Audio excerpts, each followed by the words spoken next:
Okay, so imagine this. You put your faith and maybe your money into what was being called crypto's flagship AI project. A venture so big, so promising, it was valued at a cool $7.5 billion. Now, imagine watching almost all of that value just evaporate. This is the story of the Artificial Superintelligence Alliance, and we're about to unpack how a dream for thousands of investors turned into an absolute financial nightmare. The hype around this thing was just massive. You had the ASI chairman, Humian Sheikh, saying things like, "This alliance forges a different path in a world of exploding AI innovation." And that different path, well, that was supposed to be decentralization. A real alternative to big tech, where the community, the actual users and investors, were in the driver's seat, not a handful of execs in a boardroom. That was the dream they were selling. And boy, did the market buy into it. At its peak, the combined value of this new alliance shot up to a staggering $7.5 billion. I mean, that's enough to catapult it straight into the top 20 biggest crypto projects on the entire planet. For the thousands of regular people who invested, this felt like more than just a token. It felt like they were getting in on the ground floor of the future of AI. But just a year and a half later, 93% of that value was gone. Just annihilated. Which brings us to the central question of this whole breakdown. How does a $7.5 billion project, backed by some of the smartest people in the industry, completely fall apart and turn into a total disaster for the very community it was supposed to empower? So let's start with the promise, right? At its heart, the ASI Alliance was pitched as this incredible, decentralized AI powerhouse.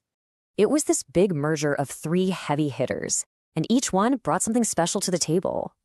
You had Fetch.ai, which was all about autonomous AI agents and the blockchain tech to run them. Then there was SingularityNET, bringing its decentralized AI marketplace and some serious brainpower in AGI research. And finally, Ocean Protocol, which provided the key ingredient, a secure way to share and monetize data. I mean, on paper, it looks like a perfect match, the dream team. But, beneath that shiny surface, the first cracks were already starting to show. And it all began with a huge transaction that happened completely behind the scenes, totally hidden from the community. So on July 1st, 2024, a wallet connected to the Ocean Protocol Foundation quietly moved more than 661 million Ocean tokens. And here's the really important part. These weren't just some spare tokens lying around. They were specifically set aside for community use. Think grants, ecosystem development, stuff that's meant to build the project up. Or at least, that's what everybody was led to believe. But they weren't used for community grants or anything like that. Nope. Instead, without anyone knowing, they were secretly converted into almost 287 million new FET tokens. At the time, that was worth around $191 million. Now, this wasn't just some simple swap. This was a massive flood of new supply into the market. And basic economics will tell you, when the supply of something shoots up unexpectedly, the value of what you're holding goes down. And the token holders, the very people who were supposed to be in charge, had no clue this was even happening. So where did all that money go? This is where we run headfirst into a massive failure of governance and what felt, from an investor's perspective, like a complete and total accountability vacuum. To really get how this happened, you gotta understand something called a multi-sig wallet. Now, it's supposed to be a safety feature. It means you need multiple people to sign off on a transaction, so no one person can just run off with the money. But here's the fatal flaw in this story. The people who held the keys, the signers, were anonymous. This created a perfect black hole for accountability. For you, the regular investor, it means a handful of nameless, faceless people can make a decision worth hundreds of millions of dollars that could completely wipe you out. And if it does, there's literally no one to hold responsible. The blockchain data tells a very clear and very worrying story. Let's follow the trail. First, those 286 million FET tokens get created on July 1st. Right away, a massive 90 million chunk is sent to an OTC desk. That's basically a private broker for big-time sellers who want to offload huge amounts without crashing the public market price. Then, the rest gets split up and scattered across 30 brand new wallets, which is a classic move to make the funds harder to track. And the final step? By October of the next year, pretty much all of it, 270 million FET, had found its way to exchanges like Binance or other OTC desks. This doesn't look like community funding. This looks like a very organized plan to cash out.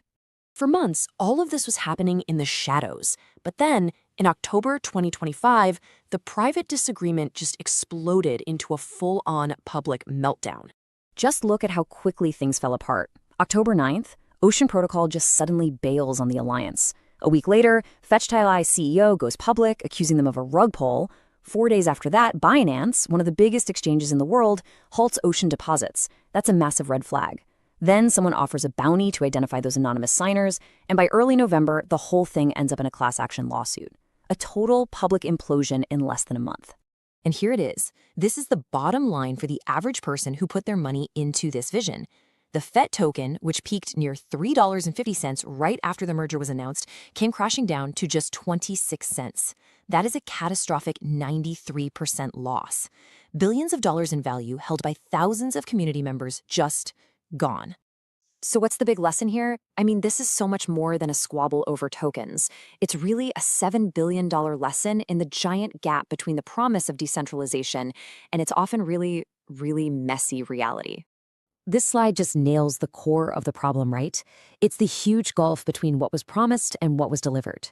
You were sold community control, but what you got were opaque decisions made by a foundation behind closed doors. You were promised transparent governance, but you got anonymous wallets with zero accountability. The dream was aligned incentives, but the reality was one partner setting up a massive liquidation. And for every single person who invested because they believed in this new, trustless way of doing things, the final lesson was the harshest one. When it all went sideways, you had absolutely no recourse. And all of this leads to the massive question that's now sitting in front of the courts. Was this ever really a decentralized organization?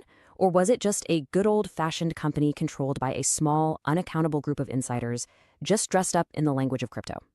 The answer to that could set a huge precedent for this entire industry. Which leaves us with this one last crucial thought. The whole point of this technology is to build a trustless world where you don't have to rely on powerful middlemen. But when billions of dollars just vanish and all the promises are broken, who is actually accountable? That's the question every single investor in this space now has to be